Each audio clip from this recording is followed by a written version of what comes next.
Assalamualaikum. Hai guys, berjumpa kembali di channel Resdamkar TV. Selamat pagi, siang, sore, atau malam, dimanapun dan kapanpun kalian nonton video ini. Bagaimana kabar kalian semua? Saya doakan semua kalian semua baik-baik saja ya.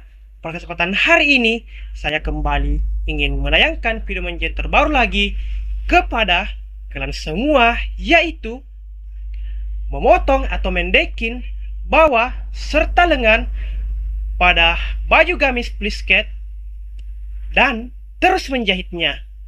Penasaran dengan videonya? Sebelum Anda melihat videonya, jangan lupa terlebih dahulu untuk like, komen, dan share video ini sebaik-baiknya ke teman kalian semua.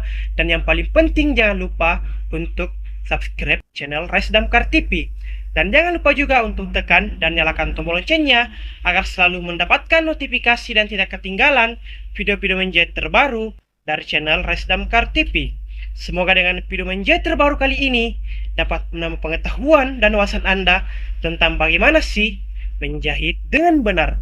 Selamat menonton, semoga video ini dapat Anda nikmati dan dapat Anda menyukainya. Enjoy the video teman-teman.